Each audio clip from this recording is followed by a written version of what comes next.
अस्सलाम वालेकुम। प्रोग्राम में खुश आमदीद। सबसे पहले आज की अहम खबर, हुकूमत का तेल की कीमतें रोज़ाना बढ़ाने का सिलसिला जारी है और इस पे लोग काफ़ी मुश्किलात का शिकार हैं। मजाक भी उड़ाया जा रहा है, लेकिन लोग अपनी मुश्किलात का इजहार भी कर रहे हैं। और मजाक उड़ाने से मुझे याद आया कि जो पेट्रोल की कीमत कम की गई थी, वो कुछ पैसों में कम की गई थी, लेकिन उसके बाद से इस वक्त पेट्रोल 335 रुपये 18 पैसे फ़ी लीटर हो चुका है और डीजल 383 रुपये 46 पैसे फ़ी लीटर हो चुका है। 17 जुलाई से आज तक पेट्रोल में 24 रुपये 82 पैसे फ़ी लीटर इजाफा किया जा चुका है और डीजल 60 रुपये 11 पैसे फ़ी लीटर उसमें इजाफा हो चुका है। पेट्रोलियम पर लेवी 80 रुपये, डीजल पर 70 रुपये 82 पैसे और इसके अलावा पेट्रोलियम मसनूआत पर 5 रुपये क्लाइमेट सपोर्ट लेवी भी लगाई गई है। और क्लाइमेट के बारे में मैं आपको बताऊंगा, हमारे हॉट इशू हैं वो कि उसके ऊपर क्या हो रहा है। और ये भारत में भी कीमतें बढ़ी हैं, बांग्लादेश में भी बढ़ी हैं, क्योंकि खलीज में जंग के बादल दोबारा छा चुके हैं और अमेरिका और ईरान के दरमियान जंग जारी है। लेकिन कल रात जो गुजरी है वो बेहतर है और उसमें एक दूसरे पर हमले नहीं हुए और इसी के बारे में आज की हम अपनी टॉप स्टोरी में भी बात करेंगे। अपने प्रोग्राम का तारुफ मैं करवा दूं कि इसी पे होगा कि ये जो तेल की कीमतें ऊपर गई थी अब वो नीचे आना शुरू हुई हैं। वजह कि एक कल रात अमेरिका ने ईरान पर मजीद हमले नहीं किए, लेकिन हुसी बागी जो हैं यमन में वो सऊदी अरब पे और सऊदी अरब उन पे हमले कर रहा है और उसकी वजह से बाबुल मंदब की बंदिश से जो तेल की कीमतें ऊपर जाने का खदशा बढ़ा है उसके क्या असरात पैदा होंगे और क्या एक डील दोबारा मुमकिन हो सकेगी। इसके लिए हमें ज्वाइन करेंगे डॉक्टर आदिल नजीम है, माहिर बैनुल-अक़वामी अमूर अमेरिका से ज्वाइन करेंगे और major general retired Zahid Mahmood sahab दिफाई तजिया है पाकिस्तान से ज्वाइन करेंगे। और हमारा आज का हॉट इशू होगा जो मैंने आपको बताया माहौलियात के बारे में। पाकिस्तान में मानसून से बहुत तबाही हुई है, 97 अफराद आज तक जाँ भाग हो चुके हैं। पिछले जो 2-3 दिनों में बारिशें हुई हैं, आने वाले दिनों में मज़ीद बारिशों की पेशीन गोई है। उसके लिए हुकूमतें क्या कर रही हैं इस पर हम बात करेंगे।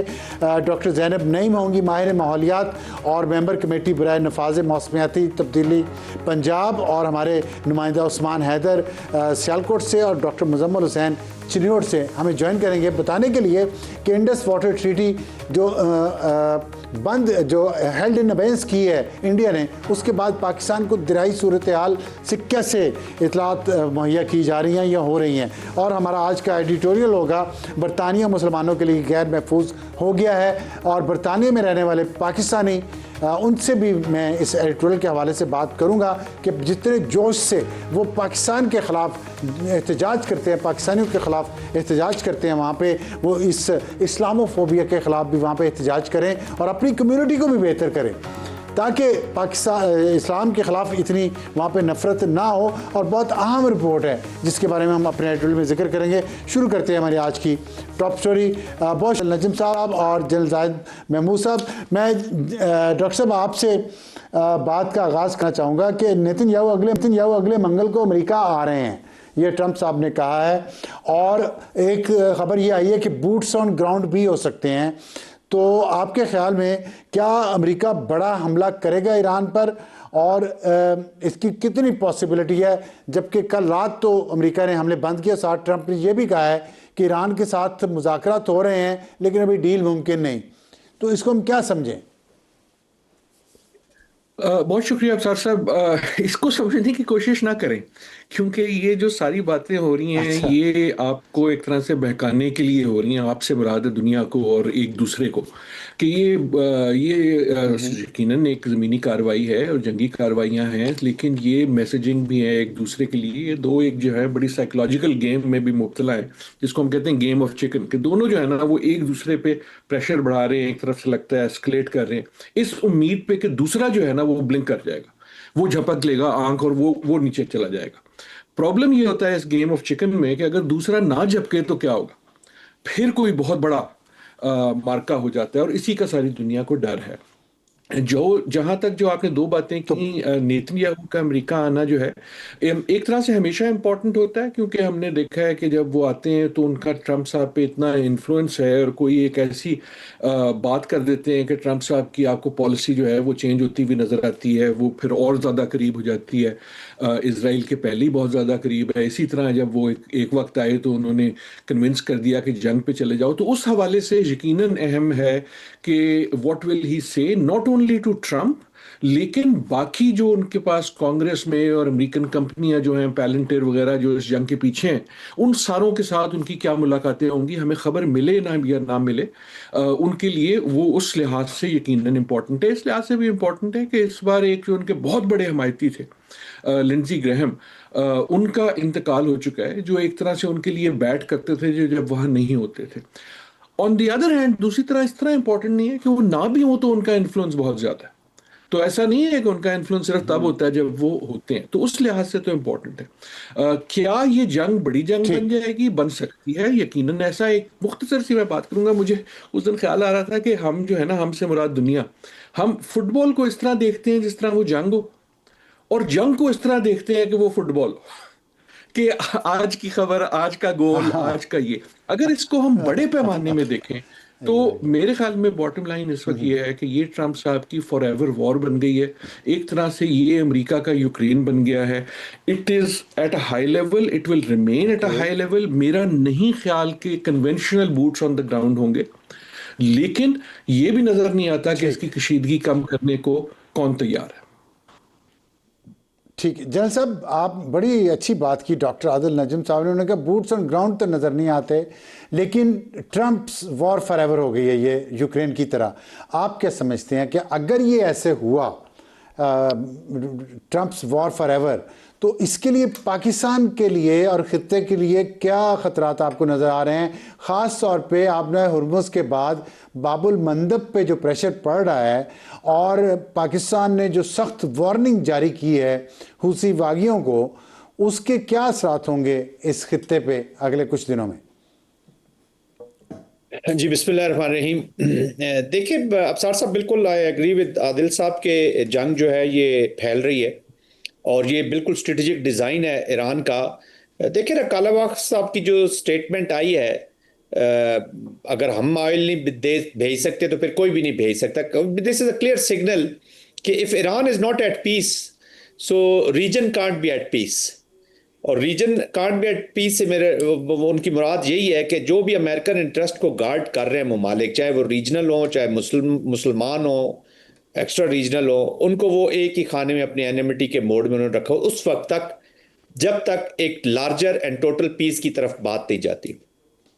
असल में वॉर कंफ्यूज इसलिए हो रही है और इसके कोई लॉजिकल एंड की तरफ जाती हुई नजर नहीं आ रही कि क्योंकि पॉलिटिकल ऑब्जेक्टिव्स ही क्लियर नहीं है अमेरिका के। American are not fighting a war with the political objectives of United States. Trump की वॉर इसको बार बार कहा जा रहा है, अमेरिका की तो वॉर है नहीं। लोग भी उसके अगेंस्ट हो गए, कुछ रेजोल्यूशंस पहले पास हुई, फिर अभी ऑफ कोर्स चीजें होती हैं, 2 वोट्स निकल गए हैं, but having said that American public इसके पीछे नहीं है। और खुद फॉर एवर वॉर कहते थे, मैं कभी भी उनसे जान छुड़वाना चाहता हूं अमेरिका का, and he has been entangled into that. अब इसलिए इसका एंड गेम जो है किसी भी वॉर की, उसमें को लिखने में, उसको एग्जीक्यूट करने में सबसे इंपॉर्टेंट रोल होता है डिप्लोमेसी एंड पॉलिटिक्स का, जो सख्त स्ट्रेस में चली गई है जी। और दोनों तरफ के हार्ड लाइनर्स प्रिवेल कर रहे हैं। तो ये दोनों तरफ भी आप देखें, दूसरी तरफ ईरान की तरफ भी जो वॉर है उसको कंट्रोल हार्ड लाइनर्स कर रहे हैं। तो जब हार्ड लाइनर्स की फाइट होती है तो उनके ऑब्जेक्टिव्स नॉर्मल स्टेट क्राफ्ट से बाहर होते हैं। वो कई दफा उनको समझना, एनालाइज करना। तो इस सिचुएशन में पाकिस्तान के लिए बेस्ट वे फॉरवर्ड क्या है, जबकि पाकिस्तान ने एक बड़ी सख्त वार्निंग भी दी है हुसियों को? तो उस सिचुएशन में आप क्या समझते हैं, पाकिस्तान के लिए सिचुएशन कैसी है, क्या करना चाहिए? देखिए अब सर सब पाकिस्तान को एक तो ठीक है, एक कॉन्फ्लिक्ट है, उससे हमें दूर रहना चाहिए। हमने ये जो यमन वाला कॉन्टेक्स्ट था इसको 2014 में भी आपको याद होगा, थ्रू पार्लियामेंट हमने डिप्लॉयमेंट्स नहीं की थी, बड़ा प्रेशर था पाकिस्तान के ऊपर। बट हैविंग सेड दैट, अभी हम स्ट्रेटेजिक पार्टनरशिप में सऊदी अरेबिया की, और हम उस वक्त स्ट्रेटेजिक पार्टनरशिप हुई जब, to be very honest, Pakistan थोड़ा सा आइसोलेटेड कह लें, या जो आप एक प्लेयर के तौर पे गर्दानी नहीं जा रहे थे। ये तो मर्क हक ने आपको regional and country of significance बनाया है। अमेरिका भी आपकी तरफ दौड़ा और पूरी दुनिया आपकी तरफ दौड़ी। और उसी कॉन्टेक्स्ट में सऊदी अरेबिया ने अपने स्ट्रेटेजिक ऑटोनॉमी जब उन्होंने समझी कि शायद I am still not rich, तो मैं बहुत हूं लेकिन स्ट्रेटेजिकली ऑटोनमस नहीं हूं, और आई नीड ऐसे फ्रेंड्स, ऐसे दोस्त जो कोई स्ट्रिंग ना अटैच करे अपनी sports. That's how you are there with this with the strategic partnership with Saudi Arabia. Deployment हमारे पहले की थी, चीजें फॉर्मुलाइज हो गई, ऑलरेडी अंडरस्टैंडिंग्स थी। ये जो पाकिस्तान ने पोजीशन ली है, हुसियों से ज्यादा ईरान के लिए एक पैगाम है कि देखें हम आपके बहुत अच्छे दोस्त हैं, हम आपका एग्जिट कार्ड है। हम अभी जिस तरीके से जनाजे में शिरकत की गई, उससे पहले जैसे विजिट्स हुए, फील्ड मार्शल 2-3 दफा गए, इन जंगी हालात में भी पाकिस्तान ईरान के साथ, और पूरा पाकिस्तान सुन्नी शिया से हट के एक पैन इस्लामिक व्यू के साथ ईरान की स्पोर्ट में, या उनके दैट्स वाई तशक्कुर पाकिस्तान के नारे लगे। दैट्स ऑल हिस्ट्री अभी हमारे सामने। तो पाकिस्तान उनको कह रहा है कि don't drag Saudi Arabia into this war, you will lose friends also. ठीक है, हम ईरान के साथ जंग में तो नहीं चले जाएंगे, लेकिन हौसी जब रेड सी की तरफ जाएंगे तो फिर सऊदी अरब ऑटोमेटिकली, आज देखे ना सऊदी अरेबिया की तरफ से अटैक हुए हुसी पोजीशंस के ऊपर। ईरान को कोई परवाह है भी कि वो अपने दोस्त, अपने ही इज लूजिंग फ्रेंड्स, क्यों नहीं कर रहा है ईरान परवाह? मुझे समझ नहीं आ रही। मतलब इतना पाकिस्तान ने रिस्क लेके इतनी हिमायत की, और फिर ईरान के ये इस तरह की पॉलिसी की मुझे समझ नहीं आई कि क्या ऐसे चलती है ईरान की पॉलिसी। माजरत के साथ मुझे अब साफ लगता नहीं है कि जो डिसीजन मेकिंग है ये इसमें कोई कलेक्टिविज्म है या एक यूनिसा कह ले एक अप्रोच है। थोड़ा सा डिवीजन नजर आती है। और ऑफ कोर्स कालाबाफ साहब की जो स्टेटमेंट है वो एक इसी तरफ ही इशारा है कि हम नहीं तो फिर कोई भी नहीं। तो उसमें वो इस वक्त तक तो वो इस स्ट्रेटेजिक कंस्ट्रक्ट से पीछे हटना नहीं चाहते, वो इस वक्त कोई लूप छोड़ना नहीं चाहते, वो इस वॉर को अपनी आखिरी वॉर करना चाह रहे हैं। और फिर अगर इस मोड में है वो, और उनका पॉलिटिकल मोड ये है कि जी मैं जो रीजनल चेस बोर्ड है इस पे एक पावरफुल डोमिनेटिंग और मेरी पॉलिसी के साथ जाऊं, ऐसा हो नहीं सकता। फिर हम डिस्ट्रप्टिव वर्ल्ड भी रहेंगे, फिर कंटेस्टेशन मोड में रहेंगे, फिर नो वॉर नो पीस, और वही जो पास्ट में अनफॉर्चुनेटली का मुकद्दर रहे और विनर जो है at the end of the day वो इजराइल होगा। और तो हम मुझे कोई अच्छी चीज नजर नहीं आ रही अनफॉर्चुनेटली। ठीक है डॉक्टर आदिल साहब, आपने बताया कि इजराइल का वज़ीर-ए-आज़म जब भी वाइट हाउस का विज़िट करता है तो कोई ना कोई पॉलिसी पे असरअंदाज तो होता है। दूसरी तरफ हम देख रहे हैं कि अमेरिका जंग जीत नहीं सकता। तेल की कीमतें वहाँ बढ़ गई हैं, वहाँ की ग्रोसरी की प्राइसेस बढ़ गई हैं अमेरिका में। इंतखाबात आने में बिल्कुल सर पे आ गए मिड टर्म, और जब भी तेल की कीमतें वहाँ बढ़ी हैं कोई हुकूमत मिड टर्म इलेक्शन जीत नहीं सकी। तो क्या ट्रंप इतना बड़ा रिस्क ले रहा है और मकबूलियत भी उसकी बहुत नीचे है, तो और जंग बंद भी नहीं कर रहा, तो आप क्या समझते हैं कि ट्रंप के लिए ट्रंप बंद गली में है इस वक्त, या आप समझते हैं कि वो और उसके दोस्त ये तेल की मार्केट की कीमतों के ऊपर नीचे जाने से पैसा बनाए जा रहे हैं और खुश हैं? अफसर साहब, मेरे ख्याल में हम सब जो है ना बंद गली में पहुंच गए हैं। ट्रंप साहब और ईरान की जंग के और इसराइल की कार्रवाइयों, सारी चीज़ों की वजह से पूरी दुनिया जो है वो महसूस कर रही है कि यार हम बंद गली में, मतलब कुछ नज़र नहीं आता, किधर से निकलें, इधर जाएं कि उधर जाएं, वगैरह वगैरह। जैसे कि जाहिद साहब ने भी कहा और आपने भी कहा कि सूरत हाल ये है कि अमेरिका जो है, और ये सूरत हाल पिछले 5 महीने से अब है कि अमेरिका को पता लग गया है कि वो ये जंग जीत नहीं सकता, और ईरान जो है उसने फैसला कर लिया कि हम जंग हार नहीं सकते। That is the stalemate.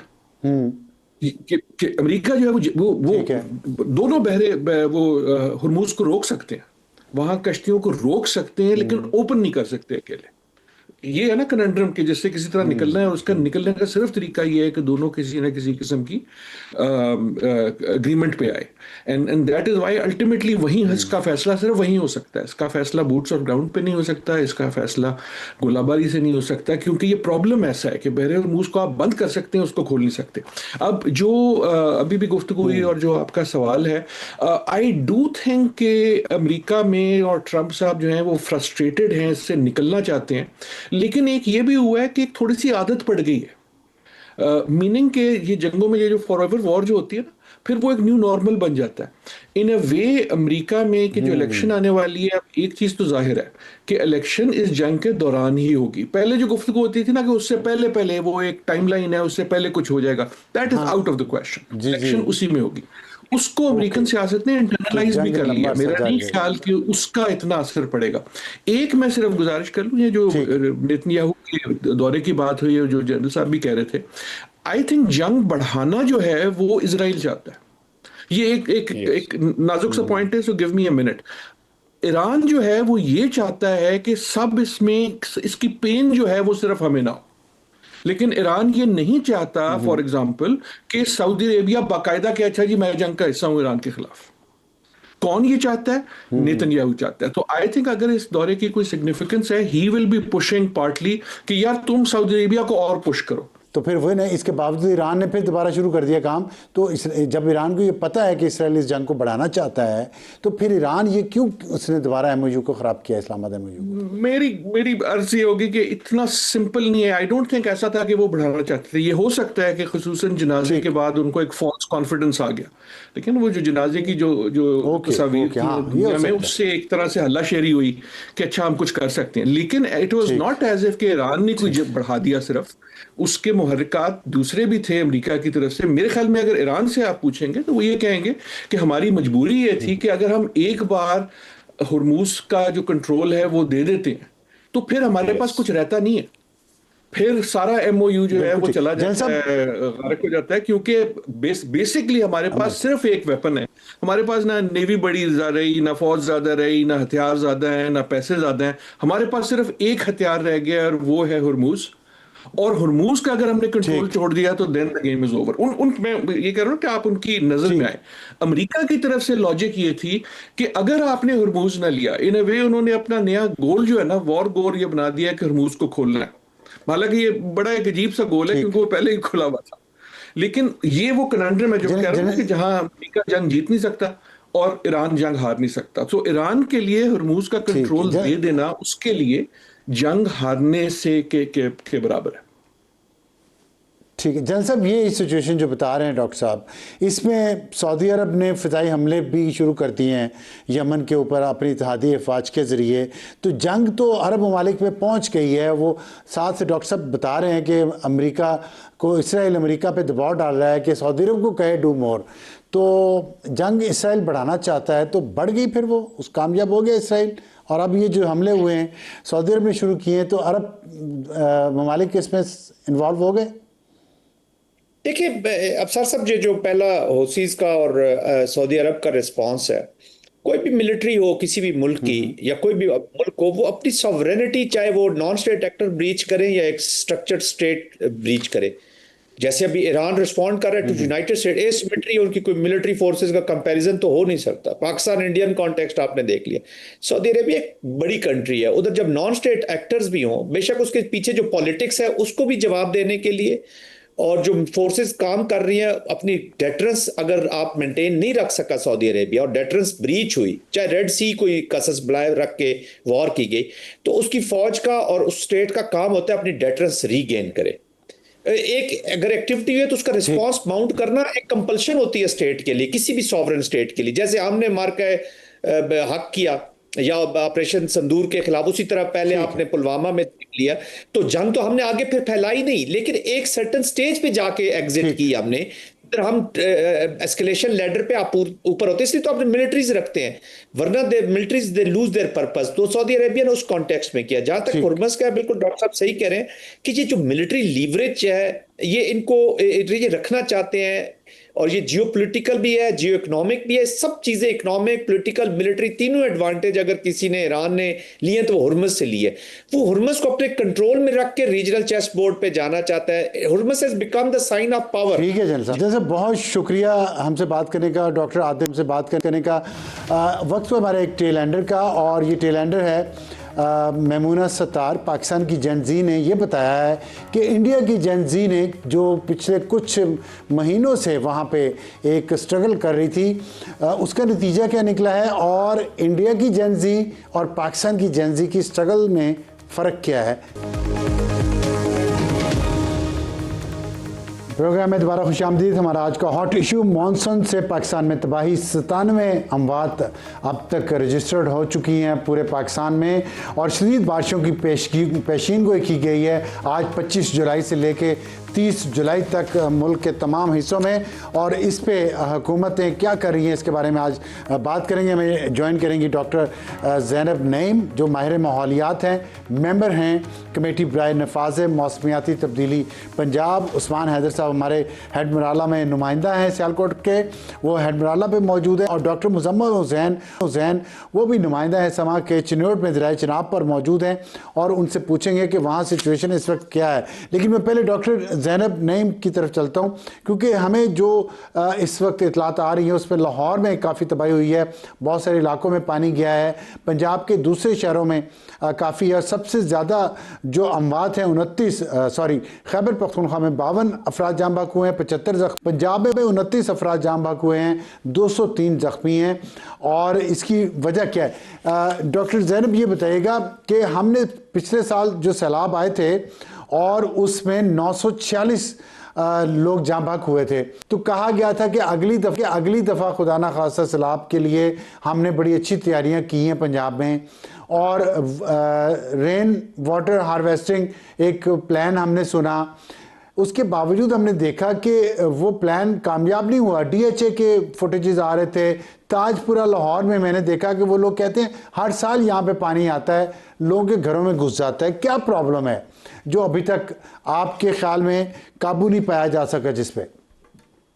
जी मैं भी खुद 2 दिन पहले तक लाहौर में थी जब ये पिछली दफा ये बारिश हुई है, तो पूरा लाहौर डूबा हुआ था, अंडर पासेस ऊपर तक फिलअप थे और ऐसे लग रहा था स्विमिंग पूल्स बने हुए, तो काफी बुरे हालात थे।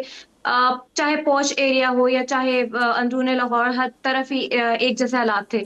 अच्छा, ये जो आप बात करेंगे पिछले साल की निस्बत इस साल, पिछले साल भी एक बहुत बड़ा मसला आइडेंटिफाई हुआ था जिसपे प्राइम मिनिस्टर साहब ने भी कहा था कि एक्शन होगा, लेकिन वो एक्शन नहीं हुआ। पूरे पाकिस्तान में ज़ेरे जमीन पानी के गुजरने का रास्ता निकाला जाए, ड्रेनेज इंप्रूव हो। ये तब होता है जब आप शहर का मास्टर प्लान रिवाइज करते हैं क्लाइमेट एक्सट्रीम्स के कॉन्टेक्स्ट में, कि शदीद सैलाब, शदीद गर्मी की सूरत हाल में शहर में आबी ज़खायर कैसे जखीरा किए जा सकते हैं, मजीद कैसे उनका रास्ता दिया जा सकता है। तो ये मास्टर प्लानिंग होती है, ऐसे नहीं होता एडहॉक बेसिस पे कि हमने यहाँ रेन वाटर हार्वेस्टिंग के वो लगा दिए, यहाँ रिटेंशन पॉइंट बना दिया, यहाँ पे ऐसे कर लिया, यहाँ पे दरिया के ऊपर तो सोसाइटी है, लेकिन चले जब सैलाब आएगा तो देखेंगे रीलोकेशन सेटलमेंट प्लानिंग होती है। इस पे बहुत बातें हुई पिछले साल भी, आज भी हम वही बातें कर रहे हैं। अभी भी हडियारा ड्रेन जहां से इंडिया पानी छोड़ रहा है, गंदा पानी सारे का सारा वहां से लाहौर में रावी में दाखिल होता है, और उधर कोई इवैक्यूएशन स्ट्रैटेजी नहीं है, कोई वहां पे मौजूद नहीं है इंतजामिया की तरफ से, और ये मामला हो रहा है। तो जिधर हम पिछले साल खड़े थे आज भी हम वही हैं। तो डॉक्टर ज़ैनब, आप मेंबर हैं उस कमेटी की जो नफाज मौसमियाती तब्दीली पंजाब जिसका काम है, तो आपकी कमेटी ने क्या किया फिर पूरे साल में? कमेटी को क्या है आपकी कमेटी का फिर? कमेटी को नोटिफाई किया गया था पिछले साल, और अभी तक उसकी कोई एक मीटिंग भी कॉल नहीं हुई, तो हम तो इस इंतजार में है कि मीटिंग पूरे साल में। एक मिनट रुकिएगा। आप कह रही हैं कि पिछले साल जो इतनी डेथ्स हुई थी, इतनी तबाही हुई थी पंजाब में सैलाब से, उसके बाद जो कमेटी बनाई गई पूरे साल में उसकी एक भी मीटिंग नहीं हुई? नहीं जी, एक भी मीटिंग कॉल नहीं हुई। तो फिर आप लोगों ने कोई उस पर किसी को लेटर लिखा, एहतजाज किया, और क्या मैंडेट क्या था इस कमेटी का, और बनाई किसने थी? जी, ये हुकूमत पंजाब ने, जो पंजाब का क्लाइमेट एक्शन विजन है, उसके लिए ये एक्सपर्ट्स की कमेटी नोटिफाई हुई थी कि इसका मीटिंग को कॉल की जाएगी और सजेशंस लिए जाएंगे जो क्लाइमेट एक्शन विजन प्लान है उसके तलाक के हवाले से। लेकिन बिल्कुल कोई इस पे मीटिंग दोबारा कभी मीटिंग कॉल हुई ही नहीं कि हम आपको बता सके कि मैंडेट्स क्या है और क्या नहीं है। फिलहाल एक नोटिफिकेशन ही है और उसी की बेसिस पे हम मेंबर सिलेक्टेड हैं, लेकिन अदरवाइज इस पे कुछ काम नहीं हो। ठीक है, तो नोटिफिकेशन तो ज़ाहिर है सैलाब की तबाही नहीं रोक सकता खाली, तो उसमें जो अभी जो कुछ हो रहा है सैलाब के हवाले से पंजाब में जो इक़दाम उठाए जा रहे हैं वो सिर्फ ब्यूरोक्रेट्स अपनी मर्ज़ी से कर रहे हैं? आप जैसे जो एक्सपर्ट्स हैं माहौलियात के, उनसे कोई मशवरा नहीं हो रहा?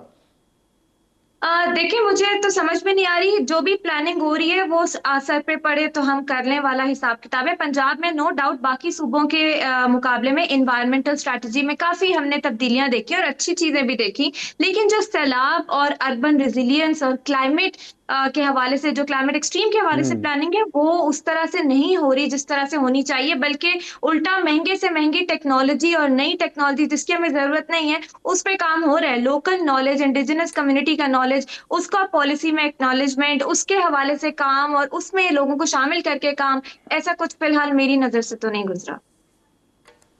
ठीक है, मैं अपने नुमाइंदों से भी ज़रा सिचुएशन ले लूँ, फिर आपके पास आता हूँ। लेकिन अगर पंजाब हुकूमत के कई लोगों से हमने रब्ता किया था आज कि वो हमारे प्रोग्राम में तशरीफ़ लाएँ, लेकिन वो नहीं आए। अगर पंजाब हुकूमत इस मामले पे अपना मौक़िफ़ देना चाहते हैं तो हमारा ये प्लेटफॉर्म हाजिर है, वो आएँ और बताएं कि अगर ये माहौलियात की कमेटी बनाई गई थी पिछले साल तो फिर इसका एक भी इजलास मुनक्कद क्यों नहीं हुआ, और माहौलियात को कैसे बेहतर कर सकेंगे अगर एक्सपर्ट्स ओपिनियन ही ना ली जाए और सिर्फ ब्यूरोक्रेट्स के हवाले सब कुछ कर दिया जाए। डॉक्टर मुजम्मल साहब जो नुमाइंदा समाज चिन्होट हैं दरिया चनाब के पास, वो मौजूद है, क्योंकि दरिया चनाब बहुत अहम है इस दफ़ा, क्योंकि सबसे ज़्यादा सैलाब का ख़तरा उसी में है, और भी जगहों पे है, रावी में भी है, और अब जो नई बारिशें होंगी उसके बाद डेरा गाजी खान वगैरह को भी ख़तरा है कि वहाँ से पहाड़ी मकामात से नदी नाले जो हैं वो खैबर पख्तूनख्वा और शुमाली बलूचिस्तान में अचानक फ्लड्स आ सकेंगे। लेकिन डॉक्टर मुजम्मल साहब आप बताइएगा कि आप यहाँ पे भी वार्निंग है सैलाब की दरिया चनाब पे, चिनोट के मुकाम पे और हेड त्रीमू जो नीचे है, तो क्या सिचुएशन है, इंतजामिया ने क्या इंतजाम किए हैं? गुज़िश्ता साल जब एक बड़ा सैलाबी रेला सुपर फ्लड आया, सूरत हाल थी, और ये जो मौदा सांबल है पूरे का पूरा और इसकी जो नवाही बस्तियां थी वो दरिया बुर्द होकर रह गया। इससे पहले निगरान हुकूमत की बात की जाए तो यहाँ पर स्टड बनाने के ऐलानात किए और स्टड के इकदाम भी किए गए। जब सुपर फ्लड आया तमाम तर हुकूमती मशीनरी यहाँ पर आई और यहाँ पर हिफाजती बंद बनाने के ऐलानात किए गए, वादा आज तक वफा ना हुआ। और यही सूरत हाल है कि दरियाए चनाब के किनारे जो इन बस्तियों के मकीन है वो आज भी यही सवाल का जवाब ढूंढ रहे हैं कि साल से जमीन उन पर तंग होती जा रही है, मगर हुकूमती दावे तो किए जाते हैं, वादे तो होते हैं हिफाजती बांध के हवाले से, दीगर हिफाजती इंतजाम के हवाले से, मगर आज तक किसी भी तरह इनको अमली सूरत नहीं दी गई। और यही वजह है कि आज भी उसी तरह दरियाई बेल्ट के करीब रहने वाले लोग जो हैं उसी दरियाई कटाव का शिकार होते हैं, अपनी आंखों के सामने अपनी खड़ी फसलों को, कीमती अराजी को दरिया बुर्द होते देखते हैं। ठीक है, बहुत ज़ाहिर है एक मुश्किल सूरत हाल है लोगों के लिए। उस्मान हैदर बताएगा हेडमराला पे जो मैंने आपसे पूछा है कि जब इंडियन मकबूजा कश्मीर से दरिया चनाब पाकिस्तान में दाखिल होता है तो वहाँ तो नाला एक भी है, नाला फुल्का भी है, तो ये फुल्कू नाला, तो ये कैसे, ये सब जब वहाँ पे मिलते हैं आके तो वहाँ तो बड़ी सैलाबी सूरत हाल पैदा हो जाती है, कैसे हैंडल किया जा रहा है उसको? देखें, बहुत शुक्रिया। जब इंडिया से पानी छोड़ा जाता है हेडमराला के मकाम पे 3 दरिया मिलते हैं, दरियाए चनाब, दरियाए मनावत तवी और दरियाए जम्मू तवी। ये दरिया जो है वो हेडमराला के मकाम पे आते, पानी का जो बहाव है वो फिर तेज होता है, पानी का जो सतह है उसमें इजाफा होता है। 22 जुलाई को जब इंडिया की जानिब से सलाल डैम के तमाम दरवाजे खोले गए तो इतलात मसूल हुई कि पाकिस्तान में पानी जो है वो सैलाबी पानी दाखिल हो रहा है, क्योंकि बलाई इलाकों में बारिशें भी हो रही हैं। तो जब इस तरह की सूरत हाल होती है सलाल डैम से पानी छोड़ने के बाद, ये अचानक हेडमराला के मकाम पे पानी की सतह में इजाफा हुआ। एरीगेशन का जो अमला है हर लम्हे 24 घंटे पानी पे नजर रखे होते हैं, मॉनिटरिंग की जा रही होती है। अच्छा उस्मान साहब पानी पे नजर रखे हुए हैं, आपने कहा 24 घंटे, लेकिन क्या वो नजर ही खाली रखते हैं या कुछ कर भी रहे हैं? आप जहाँ पे खड़े हैं पीछे तो लगता है मुझे शदीद सैलाब आया हुआ है, सड़कें डूबी हुई हैं, शायद घरों में भी पानी जा चुका हो, तो वो किधर नजर रखे हुए हैं पानी पे 24 घंटे? निकाल क्यों नहीं रहे इरिगेशन वाले?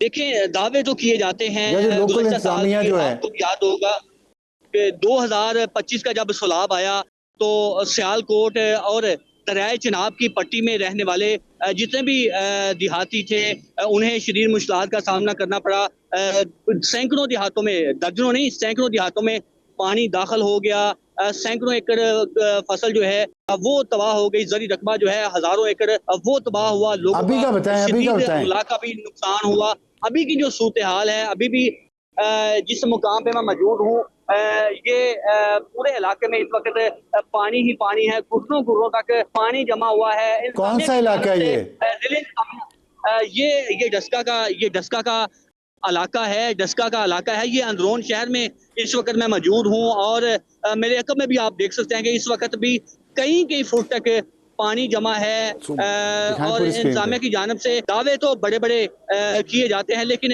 इन दावों पे अमल दरामद होता दिखाई नहीं देता और फिर ये खमियाजा जो है वो आम लोगों को, आम शहरियों को भुगतना पड़ता है। अभी भी डस्का के दर्जनों देहात ज़ेरे आब आ चुके हैं। नाला ये डस्का है, वो डस्का शहर है जो आपके इस वक्त स्क्रीन पे नजर आ रहा है। वहाँ से हमारे नुमाइंदा उस्मान हैदर हमें बता रहे हैं कि क्या सैलाबी सूरत हाल है। और डॉक्टर मुजम्मिल हुसैन साहब, उस्मान हैदर साहब, डॉक्टर ज़ैनब नईम, बहुत शुक्रिया आपका। तो बात वही है कि वादे पिछले साल बहुत हुए, लेकिन उन वादों को पूरा किसने करना है, ना कहीं सब जगहों पे ना ही जो दरिया का कटाव है उसको रोका जा सका और ना ही लोगों को बहाली हो सकी। तो उम्मीद है कि इस साल हुकूमत अब बेहतर अब इक़दाम करेगी। वक्त है ब्रेक के बाद वापस आएंगे तो हमारा आज का एडिटोरियल। और हमारा आज का एडिटोरियल है, बरतानिया मुसलमानों के लिए गैर महफूज हो गया। वजह इसकी ये है कि बरतानिया में इस्लामोफोबिया बहुत ज़्यादा फैलता जा रहा है। उसमें एक तो वहाँ के मुआशरे में जो बढ़ती हुई इनटॉलरेंस है बरतानिया के लोगों के अंदर, एक तो वजह सबसे बड़ी वजह ये है। और दूसरी वजह यह है कि कुछ ऐसे एलिमेंट्स मुसलमानों के अंदर भी हैं जो अपने तमाम कम्युनिटी के लिए बदनामी का बायस बनते हैं और इस तरह की वहाँ हरकतें करते हैं कि जो इस्लामोफोबिया है ऑलरेडी वहाँ करता है उसमें मजीद इजाफा होता है। पिछले एक साल में 70 से ज़ायद मसाजिद पर बरतानिया में हमले हो चुके हैं और ब्रिटिश मुस्लिम ट्रस्ट की रिपोर्ट के मुताबिक हर 5 रोज़ बाद बरतानिया में किसी न किसी मस्जिद पर हमला होता है। और इन हमलों के अलावा धमकियाँ हैं, तशद्दुद होता है, मुसलमानों पर तोड़ फोड़ होती है, अमलाक को नुकसान पहुँचाया जाता है, हरासानी भी होती है, मुस्लिम दुश्मन तकरीरें होती हैं और ऑनलाइन जो हरासमेंट है वो भी शामिल है। और इस मुसलमानों के खिलाफ नफरत अंगेज जराइम में तकरीबन 19% इजाफा हुआ है। और ख़ास तौर पे उन चंद पाकिस्तानियों की गलतियों की वजह से जो वहाँ मुख्तलिफ केसेस में इन्वॉल्व हैं, मुझसे और दूसरे ममालिक के मुसलमान भी, जिनकी वजह से पूरी मुस्लिम कम्युनिटी को बरतानिया में इस नफरत का निशाना बनना पड़ रहा है। और इसके रिपोर्ट के मुताबिक लंदन में सबसे ज़्यादा 9 हमले दर्ज हुए, ग्रेटर मैनचेस्टर वेस्ट मिडलैंड में भी वाक़यात पेश आए। बर्मिंघम में एक मस्जिद को गुज़िश्ता एक साल में 3 बार निशाना बनाया गया है और ना ही उनके लिए फंडिंग हुकूमत सही तरीके से देती है। और जो चीफ एग्जीक्यूटिव वकील अहमद बरतानवी मुस्लिम ट्रस्ट के चीफ एग्जीक्यूटिव, उन्होंने कहा कि हम मुसलसल इजाफा देख रहे हैं और हमारा ख्याल है कि हुकूमत को कोशिश करनी चाहिए कि मसाजिद को महफूज बनाने में मदद दे। लेकिन इसके साथ साथ वहाँ रहने वाले मुसलमानों की और ख़ास तौर पर पाकिस्तानियों की भी ये जिम्मेदारी है कि वो पाकिस्तान को गालियाँ निकालने के बजाय, पाकिस्तानियों को गालियाँ निकालने की बजाय, पाकिस्तान के खिलाफ मुजाहरे अरेंज करने की बजाय और पाकिस्तान के इदारों पर हमला करने की बजाय और हमारे खिलाफ, पाकिस्तान के खिलाफ नफरत फैलाने की बजाय वो अपने इन मामलात को देखें और वहाँ अपनी कम्युनिटी को दुरुस्त करें और फिर इस इस्लामोफोबिया के खिलाफ भी एक मुजाहरा करें, उसी तरह जिस तरह वो पाकिस्तान के खिलाफ पाकिस्तानी वहाँ के रहने वाले जिनका मुख्तलिफ सियासी जमातों से ताल्लुक़ है वो मुजाहरे करते हैं। तो मेरा ख्याल है कि ये मैं आज के एडिटोरियल में यही कहना चाहूँगा। अब तक के लिए इतने, खुदाफिज़ एंड गुड नाइट।